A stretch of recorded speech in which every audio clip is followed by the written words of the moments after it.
네,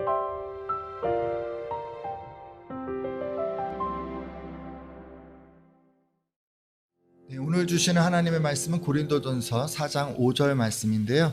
몇 구절 정도 되니까 중간 읽어가면서 진행하도록 하겠습니다. 고린도전서 4장 5절 말씀 보도록 하겠습니다. 오늘 제목은 성도는 판단하면 안 되나요? 라는 제목으로 판단에 관련된 말씀을 좀 나누려고 합니다. 그 고린도전서 4장 5절 그 상반절을 보면 그러므로 때가 이르기 전 곧 주께서 오시기까지 아무것도 판단하지 말라는 말씀이 있습니다. 말 그대로 예수님이 오실 때까지 어떤 판단도 유보하라는 것입니다. 그러면서 이와 함께 그 예수님의 교훈이 함께 흔히 인용되는데 마태복음 그 7장 1절에서 3절 말씀 여러분도 많이 들어보셨을 것입니다. 이런 말씀이죠. 비판을 받지 아니하려거든 비판하지 말라. 너희가 비판하는 그 비판으로 너희가 비판을 받을 것이요 너희가 헤아리는 그 헤아림으로 너희가 헤아림을 받을 것이니라. 어찌하여 형제의 눈 속에 있는 티는 보고 내 눈 속에 있는 들보는 깨닫지 못하느냐. 아멘. 여러분 이 말씀을요 이렇게 우리가 보다 보면 느껴지는 게 있어요. 어떤 거죠? 누군가 비판하는 것은 정말 잘못된 거고 하면 안 된다 이런 생각이 들지 않습니까? 이런 교훈들 때문에요 때로 우리는 교회 공동체에서 불의가 행해져도 함구하는 것 같습니다. 그러니까 뭔가 잘못되고 있는데 하나님 뜻에 어긋났다고 생각되는데도 그냥 아무 말도 안 하는 게 하나님의 뜻인 것처럼 생각되는 것입니다. 정말 그럴까요? 여러분 하나님이 원하시는 것이 이런 것일까요? 이것에 대해서 궁금해하시는 분들이 종종 계신 것 같습니다. 따라서 오늘은 말씀을 통해서 판단 또는 성경에 이 비판하지 마라 뭐 이런 식으로 이제 표현이 됐는데 이게 무엇을 의미하는지 살펴보고 하나님 뜻 가운데 하나님의 공의와 사랑을 지혜롭게 실천하는 방법은 무엇인지 답을 찾아보고자 합니다. 앞서 제가 지금 말씀드렸듯이 여러분 판단하지 말라는 것에 대한 가장 큰 오해는요 문자적으로 이걸 딱 받아들여서 그냥 어느 것이든 판단 자체를 하면 안 된다라고 생각하는 것입니다.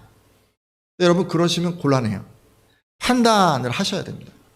판단은 인생에서 이 바른 길을 선택하기 위해서 반드시 필요한 것이기 때문입니다. 여러분 상황을 정확하게 직시하고 후회하지 않을 선택을 하기 위해서도 판단은 중요합니다. 따라서 판단 자체를 안 하는 것은 이 말씀에 대한 적절한 적용이 아닙니다. 자, 그러면 신앙생활을 하면서요, 우리는 무엇에 대해서 판단해야 할까요? 여러분, 성도들은요, 가장 먼저 그 하나님의 말씀에 대해서 판단해야 합니다. 제가 판단해야 한다고 하니까, 뭐 하나님의 말씀, 이게 맞네, 틀리네, 참이네, 그르네, 뭐 이런 걸 판단하라는 말씀이 아닙니다. 주신 말씀을 내가 어떻게 적용해 갈 것인가를 스스로 판단하라는 그런 말씀입니다. 실제로 그 바울 사도가 교회 공동체 안에서 말씀을 판단하는 예를 한번 보려고 합니다. 고린도전서 11장 13절 말씀인데요. 뒤에 나오죠? 고린도전서 11장 13절 말씀입니다. 너희는 스스로 함께 읽겠습니다. 시작. 너희는 스스로 판단하라. 여자가 머리를 가리지 않고 하나님께 기도하는 것이 마땅하냐. 아멘. 여러분 지금 고린도 교회에서 지금 이 머리 문제를 얘기하는 것 같은데요. 그러니까 바울 사도가 여성도가요 머리를 이렇게 가리지 않고 기도하는 것에 대해서 이야기를 하고 있습니다. 당시 고린도 교회에서는 그 교회 공동체에서 여성도들이 머리에 두건을 쓰고 기도해야 하는가 뭐 아닌가 이거에 대해서 논쟁이 있었습니다. 뭐 사실 지금 같으면 이게 큰 문제가 아니죠. 당시 대부분의 여인들은 머리에 두건을 썼고 예외적으로 창기와 같은 여인들만 두건을 쓰지 않았기 때문에 두건을 쓰지 않는 것은 일반적으로 그 품행이 바르지 못한 것으로 여겨졌습니다. 따라서 바울 사도는 외부 사람들의 오해 소지를 불식시키기 위해서 이 여성도들에게 두건을 쓰고 기도하라고 가르칩니다. 아마 모르긴 해도요, 이 두 권을 이제 다 썼는데 지금 이제 뭐 안 쓰는 분위기가 지금 막 확산되고 있는 거잖아요. 그러니까 이 두 권 안 쓰는 게 당시 여성들에게는 뭐 시대를 앞서간 패션이었던 것 같기도 하고, 뭐 아니면은 뭐 시대를 앞서간 어떤 여성상이었던 것 같기도 한데, 다른 사람들이 오해할 수가 있기 때문에 이걸 방지하기 위해서 뭐 패션 리더가 되고 뭐 이런 거를 좀 포기하라는 권면이 아니었을까 추측해 봅니다. 자, 여러분도 이제 머리에 이게 두 권 쓰지 말라는 이런 말씀 배경이 이제 잘 이해가 되시죠? 이처럼 이제 하나님의 말씀을 실생활에 적용하기 위해서는요, 이런 판단이 필요합니다. 그래야 상황에 맞게 말씀을 적용할 수 있습니다. 하지만 성도 입장에서 이렇게 판단하는 것이 쉽지가 않습니다. 세상은 시시각각 바뀌고 있고 또 성도마다 처한 환경이 다르기 때문입니다. 그리고 성도 입장에서 이 말씀이 가진 본래 의미와 교훈을 파악하는 것도 쉬운 일은 아닙니다. 그래서 말씀을 잘 판단하기 위해서 이 교회 공동체의 목회자를 세운 것입니다. 바울 사도가 이 고린도 교회 성도들에게 두 권 사용 여부를 어떻게 적용할지 가르쳐 준 것처럼 교회에서 세워진 목회자는 하나님의 말씀을 잘 판단해서 성도의 생활에 적용해 줘야 합니다. 일상에서 만날 수 있는 수많은 상황 가운데 하나님께서 원하시는 선택은 어떤 것인가를 잘 판단해서 가르쳐 주어야 한다는 말씀입니다. 그러기에 목회자의 판단력이 흐려지면 어떻게 될까요? 정말 끔찍한 일이 생기지 않겠습니까? 온 교회가 또 온 성도가 하나님의 뜻으로부터 멀어지게 될 테니 말입니다. 그러다 보니 오늘날 이 사단은 목회자가 바른 판단을 못하게 하려고 온 힘을 기울이는 것 같습니다. 목회자의 판단력이 흐려지도록 계속해서 재물과 권력과 이성으로 유혹하는 것 같습니다. 예전에 아담을 시험하고 또 예수님을 시험했던 것처럼 오늘날 교회에도 사단은 목회자를 시험하는 것입니다.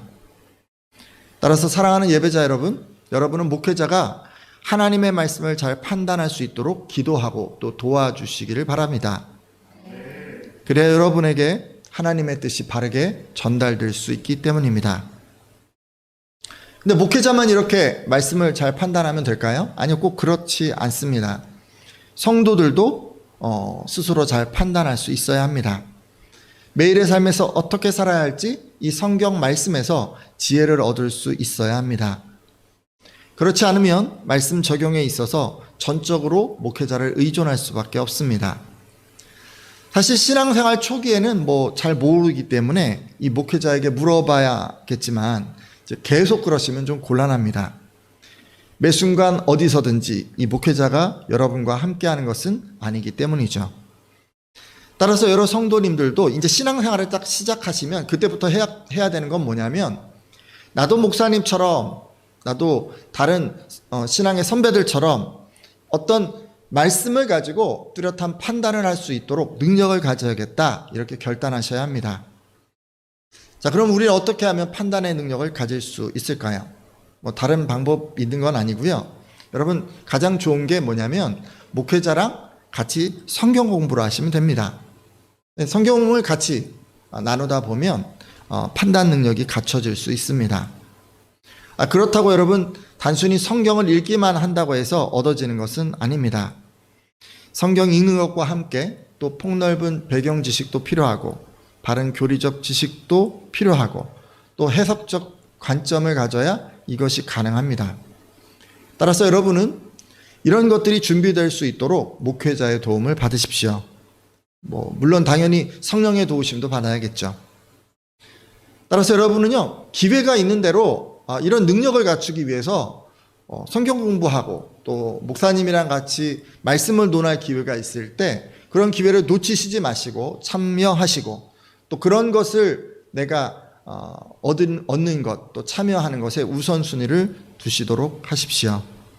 그래서 그냥 단순히요, 여러분, 성경 읽고 성경에 무슨 내용이 있어 라고 그렇게 아는 것을 넘어서 그 성경 말씀이 지금 내게 어떤 삶을 요구하시는지 판단할 수 있기를 바랍니다. 또 여러분, 이렇게 우리가요, 말씀에 대해서 판단해야 되는 것뿐만이 아니라 교회 공동체 내에서는 다른 성도들에 대해서도 판단해야 합니다.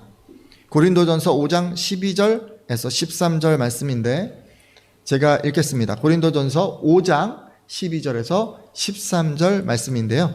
밖에 있는 사람들을 판단하는 것이야 내게 무슨 상관이 있으리요마는 교회 안에 있는 사람들이야 너희가 판단하지 아니하랴. 밖에 있는 사람들은 하나님이 심판하시려니와 이 악한 사람은 너희 중에서 내쫓으라. 아멘. 사실 여러분 이 말씀을 보면 교회 밖에 있는 사람들, 교회 공동체에 속하지 않은 세상 사람들, 이런 분들은요 우리가 뭐 굳이 판단하지 않아도 됩니다. 우리가 하지 않아도 하나님께서 다 심판하실 것이기 때문입니다. 하지만 교회 안에 있는 사람, 즉 성도들에 대해서는 우리가 판단해야 합니다. 지금 다 읽지는 않았지만 앞선 10절에서 11절까지 읽었는데 이 부분을 참조해 보면 바울 사도는 자신이 예수 그리스도를 믿는 성도라고 신앙 고백하면서도 음행하거나 탐욕을 부리거나 우상을 숭배하거나 사람을 중상모략하거나 술 취하거나 약탈하게 되면 그런 사람과는 함께 교제하지 말고 교회 공동체 내에서 내어 쫓으라고 합니다. 물론 어떤 것을 이런 항목으로 적용할 것인지 또 이 과정에서 뭐 한 번에 그냥 내쫓는 원 스트라이크 아웃을 적용할 것인지 아니면 뭐 두 번, 세 번까지는 뭐 봐주는 어떤 삼진 아웃 제도를 적용할 것인지는 공동체마다 다를 수 있겠지만 중요한 것은 뭐냐면요. 이렇게 구별되지 않은 성도들에 대해서는 우리가 판단해야 한다는 것이고 이들이 죄를 돌이키지 않고 계속 지을 경우에는 그 사람을 공동체 내에서 내쫓아야 한다는 것입니다. 이처럼 교회 공동체 안에서 다른 성도들을 판단하는 것은 이 교회 공동체의 어떤 순수성 이런 것들을 유지하기 위해서 하나님의 어떤 공의를 실천하는 것입니다. 자, 그러면 여러분 이렇게요. 하나님의 말씀을 우리가 잘 판단해야 하고 또 교회 공동체에서 함께 신앙생활하는 그런 성도들이 지금 바른 신앙생활을 하는지 아닌지 이것들을 우리가 다 판단해야 한다면 도대체 판단하지 말라는 그 교훈은 어떤 때에 적용해야 하는 것일까요? 지금부터 그 부분에 대해서 나누려고 합니다. 여러분, 판단하지 말라는 것은요, 모든 상황을 판단하되 닫힌 결론으로 판단하지 말라는 것입니다. 제가 지금 닫힌 결론이라고 얘기했죠? 이것은 그 상대방이요, 죄인으로 확정되었다고 판단하는 것을 말합니다. 즉, 상대방이 지금 죄를 지은 것은 다시 용서받을 수 없고 그가 죄인이라는 사실도 회복이 불가능하다고 판단하는 것입니다. 근데 이렇게 닫힌 결론으로 사람들을 대하면 안 된다고 했는데 이게 참 쉽지가 않습니다. 우리가 이제 열린 상태에서 사람들을 대하는 게 정말 쉽지가 않아요. 왜 그런지 아세요? 우리가 이 닫힌 결론 또는 닫힌 결말 이런 걸 좋아하기 때문입니다. 때론 우리가요 마지막이 정해지지 않은 이런 열린 결말 이런 드라마들 있잖아요. 또는 영화 이런 거 있는데 이런 것도 우리에게 접할 기회가 있어요. 예전 생각을 해보면 이제 서부 영화 이런 걸 보면요 주인공이 악당들을 다 무찌릅니다. 그리고 행복하게 어떤 마을에서 딱 이렇게 머물러 사는 게 아니라 갑자기 딱 말을 타고 정처 없이 떠나버립니다. 그러면 이제 이게 어떻게 된 건가 이런 생각이 들죠. 좀비 영화 많이 보십니까? 이상한 호러물 이런 거 있는데 뭐 좀비들이 막 다 죽이는데 다 없앤 줄 알았더니 갑자기 엔딩 화면에 오버랩 되는 무덤에서 좀비의 손이 쑥 나오는 거예요. 근데 그 장면으로 끝나는 거예요. 멜로 영화는 어떻습니까? 서로 사랑하는 주인공들이 지금 헤어졌어요. 그래서 서로 만나려고 막 그러는데 막 만나지 못하고 있어요. 그 상태로 그냥 끝나는 거예요. 만나서 해피엔딩이 되기를 바라는데 만나는 건지 또는 만나지 못해서 지금 새드 엔딩인지 이게 약간 모호한 상태에서 서로 이 사람은 일로 찾아가고 저 사람은 일로 찾아가는 그 상황에서 딱 영화가 끝나는 거예요. 그래서 만났는지 안 만났는지 알 수가 없어요. 아리송하게 흐지부지하게 뭔가 이렇게 딱 끝을 맺는 거예요. 여러분 이런 엔딩을 좋아하는 분들이 있어요. 왜 그런 거예요? 얘기를 들어보니까 이런 결말이 이 생각을 더 하게 만들고 상상을 하게 만들고 그리고 그 마지막 그 여운이 길게 남기 때문에 그래서 좋다고 이렇게 얘기를 하십니다. 하지만 대부분의 사람들은 열린 결말보다 닫힌 결말을 선호합니다. 얼마 전에 보니까 여러분 잘 아시는 그 개그맨 최양락 씨 있잖아요. 이분이 그 지난 여름에 그 제2방송사 한 프로그램에 나오셨어요. 그래서 이 부분에 대해서 얘기를 했는데 뭐라 그랬냐면 자기는 절대 열린 결말 영화 보지 않는다고, 좋아하지 않는다고 막 이렇게 얘기를 하시더라고요. 그분은요, 열린 결말의 영화를 보면 마치 하기 싫은 숙제를 받은 것 같은 느낌이 든다고 이야기를 했습니다. 얼마나 이런 열린 결말의 엔딩이 싫은지 확실하게 매듭을 짓지 않고 마무리하는 이런 감독은 직무유기다라고까지 이야기를 했습니다. 그렇게 생각하시나 봐요. 사실 저도 이 열린 결말보다는 늘 그 딱 뭔가 확정적인 그런 그게 슬프던 아니면 행복하던 어떤 이런 닫힌 결말을 저는 더 선호하는데 여러분은 어떠신지 모르겠습니다. 어떤 분은 열린 결말이고 또 그죠? 어떤 분은 저처럼 좀 닫힌 거 이런 것 좀 원하시겠죠. 근데 많은 분들이 닫힌 결말을 좋아한다고 하시더라고요. 그래서 대부분의 사람들은 주변 사람들을 대할 때도 인간관계를 할 때도 닫힌 그런 결론으로 대하는 경향이 있습니다. 그러니까 뭔가 앞으로 잘 될 수 있다는 가능성을 열어두는 게 아니라 뭔가 변화될 수 있다는 가능성을 열어두는 게 아니라 지금의 그 모습으로 그냥 그 사람을 판단해 버리는 것입니다. 더 이상 우리 같으면 어떤 걸까요? 세상에 그 예수 그리스도를 아직 영접하지 못한 분들을 대할 때 닫힌 결론으로 대한다는 건 이런 거 아니겠습니까? 더 이상 그 사람에게는 구원이나 성화나 이런 변화 일어날 수 없어라고 그냥 생각하고 그냥 손 놔버린다는 그런 거 아니겠습니까? 여러분 이렇게요, 우리가 닫힌 결론으로 죄인들을 대하면 어떤 일이 생길까요? 여러분 일단요, 닫힌 결론으로 죄인들을 대하기 시작하면 쉽게 그 사람을 죄인이라고 정죄하게 됩니다. 그리고 그 사람이 지금 벌 받는 거 너무 당연한 거야 라고 이렇게 생각하게 됩니다.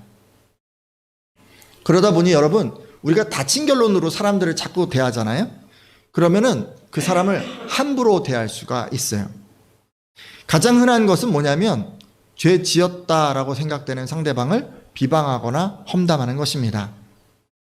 닫힌 결론을 갖게 되면요, 이렇게 말을 통해서 상대방의 죄된 부분을 들춰냅니다. 그러니까 쉽게 흠집내고 그러는 거예요.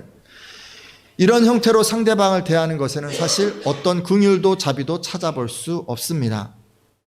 그러면서도 죄책감은 전혀 느끼지가 않죠. 때로 이것이 격화되면 상대방에게 적극적으로 불이익을 주기도 합니다.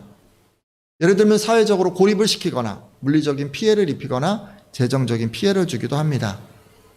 그러면서도 어떤 죄책감을 느끼지 않는 거예요. 왜 그럴까요? 상대방은 지금 죄인이기 때문에 이런 대접받아도 싸다고 생각하는 것입니다. 근데 여러분 이렇게 닫힌 결론으로 죄인들을 대하는 것에는 문제가 있습니다. 판단하는 그런 사람이 입법자가 되고 심판관이 된다는 것입니다. 그러니까 자신이 하나님의 지금 자리에 앉게 된다는 그런 말씀입니다. 야고보서 4장 11절에서 12절 말씀인데요. 뒤에 한번 나오니까 여러분 읽어주시겠어요? 형제들아 서로 비방하지 말라. 야고보서 4장 11절에서 12절까지 말씀입니다. 같이 읽겠습니다. 시작. 형제들아 서로 비방하지 말라. 형제를 비방하는 자나 형제를 판단하는 자는 곧 율법을 비방하고 율법을 판단하는 것이라.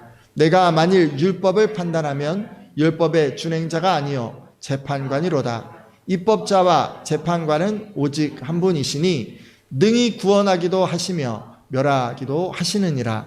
너는 누구이기에 이웃을 판단하느냐. 아멘. 자, 여러분 이 말씀은 먼저 서로 비방하지 말라라고 시작하고 있습니다. 그러면서 그 비방과요 판단을 이렇게 연관시키고 있어요. 어떻게 연관시키고 있을까요? 비방하거나 판단하는 그런 사람은 율법 곧 하나님의 말씀을 비방하고 판단하는 것이라고 말씀합니다. 여러분 그렇지 않습니까? 하나님께서 구원받은 형제를 사랑하라 이런 말씀 주셨어요. 그죠?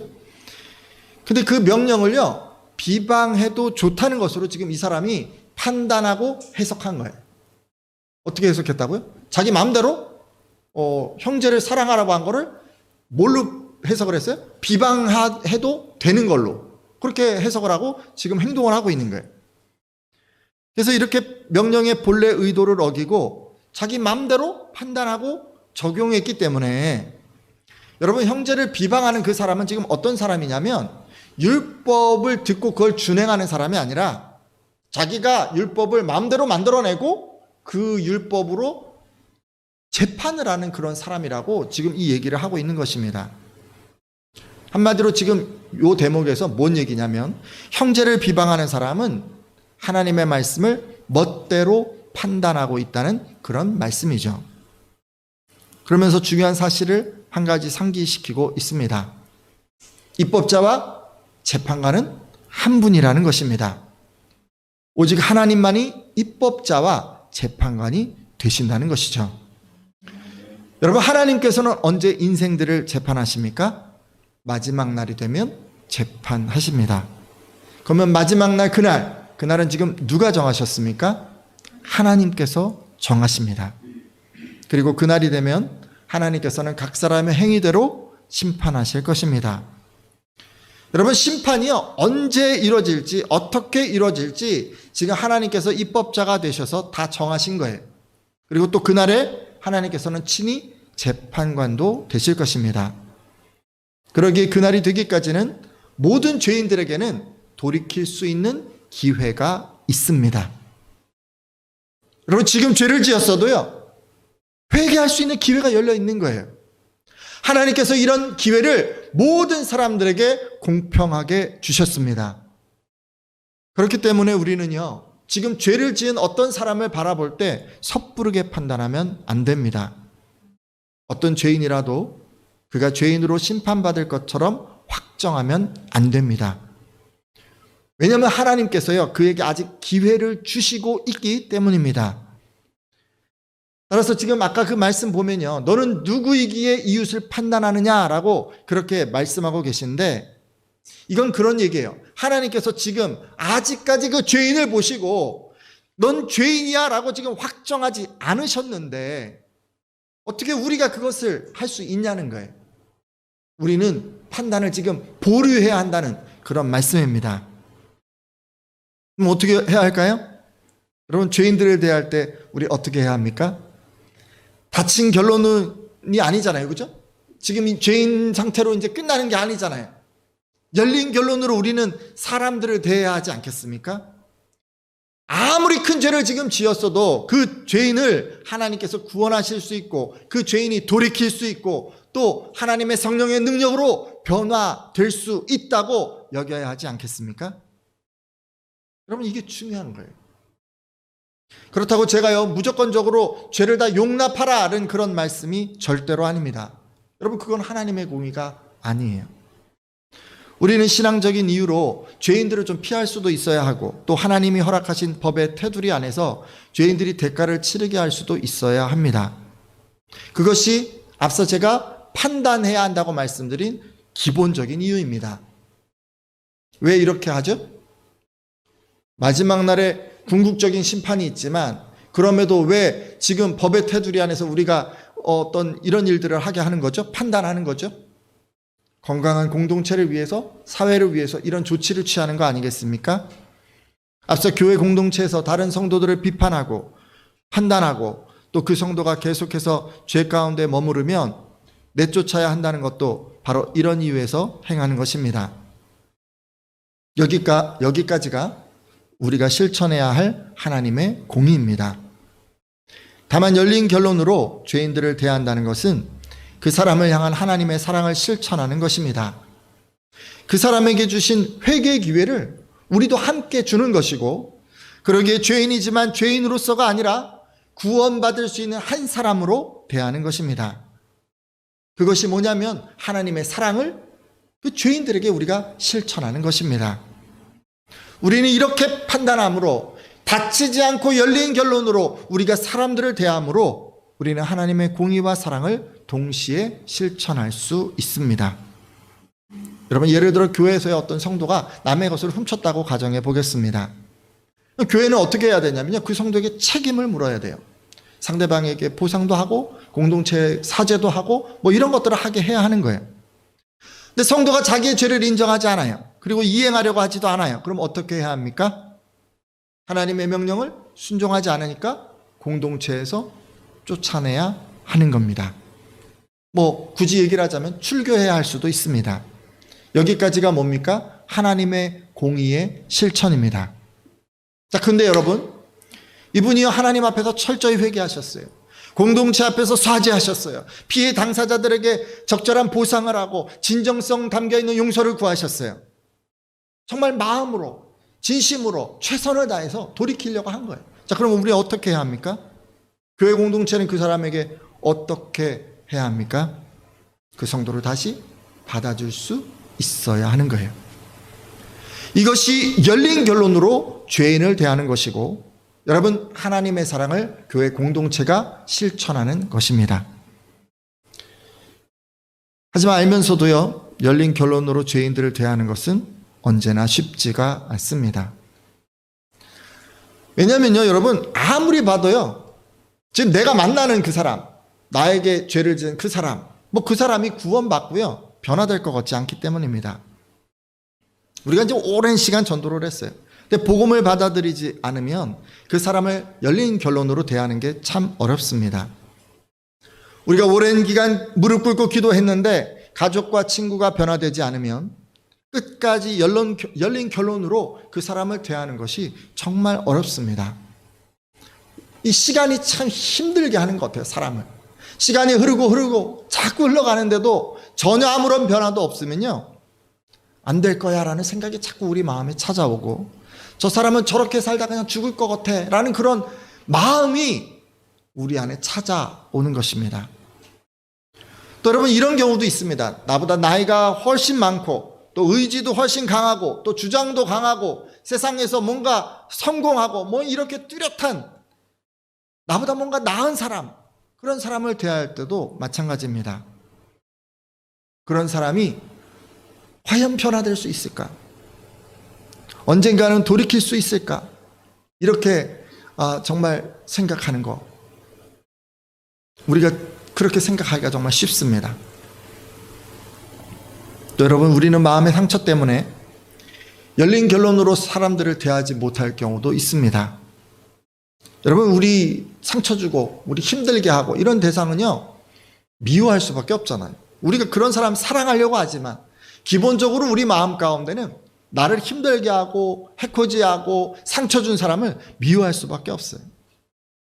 근데 여러분, 우리가 그 사람이 구원받고 회개하고 변화되기를 바라기보다는요, 내게 죄를 지었으니까 응당한 벌을 받았으면 좋겠다는 마음이 우리 안에 사실 찾아오는 게 정상이에요. 그래서 열린 결론으로 대해야 함을 알면서도 이를 실천하지 못할 수 있습니다. 여러분, 사실 상처받고 그런 사람들 입장에서 너무도 당연한 거 아니겠습니까? 하지만 그럼에도 불구하고 여러분, 열린 결론으로 그들을 대하려고 노력해 주십시오. 여러분, 지금은 첫모양 첫꼴이에요. 지금은 하나님을 모른 채 죄 가운데 살아가고 있어요. 만나는 사람마다 상처 주고 하나님을 욕먹이고 있어요.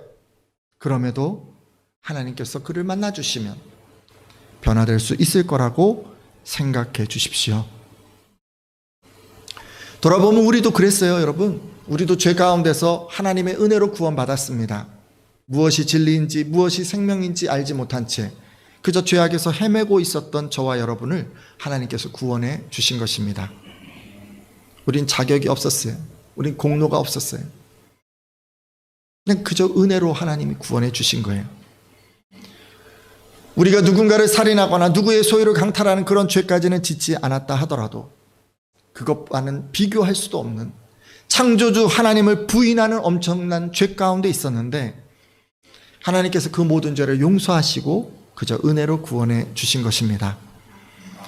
만약 하나님께서 먼저 손을 내밀어 주시지 않았다면 우리는 지금도 어둠 속을 헤매고 있을 것입니다. 그리고 세상의 많은 분들처럼, 많은 사람들처럼 그렇게 하나님을 모른 채 살아가고 있을 것입니다. 지금 우리가 기뻐하고 감사하는 이 구원이 우리에게 있을 수 있었던 것은 하나님께서 저와 여러분을 열린 결론으로 대해 주셨기 때문입니다. 그래서 어쩌면 우리는요, 이 열린 결론의 가장 큰 수혜자라고 할 수 있습니다. 근데 하나님께서 우리를 이렇게 구원해 주신 것처럼 하나님은 다른 사람을 구원하고 계십니다. 우리처럼 자격 없고 우리처럼 공로가 없는 사람들을 하나님께서 구원하고 계십니다. 세상 속에서 다른 사람들에게 상처만 주고 이기적인 태도로 죄짓고 살아가는 사람들을 구원하고자 하십니다. 그러기에 우리는 죄인들을 볼 때 쉽게 판단하면 안 됩니다. 지금 죄인이라고, 지금 죄를 지었다고, 그 사람이 내일도 죄인일 거라고 속단하면 안 됩니다. 오늘은 죄인이라 할지라도 그에게 하나님의 은혜가 임하면 구원받을 수 있기 때문입니다. 변화받을 수 있는 거예요. 구별된 성도가 될 수 있는 것입니다. 따라서 은혜를 입은 여러분은 받은 은혜를 다른 사람에게도 나눠 주십시오. 우리가 열린 결론으로 구원받았기 때문에 다른 죄인들을 향하여서도 열린 결론으로 대해 주십시오. 이제 주신 말씀을 붙들고 잠깐 기도하려고 합니다. 여러분, 먼저요, 목회자가 말씀을 잘 분별하고 적용할 수 있도록 판단의 능력을 부어달라고 기도해 주십시오.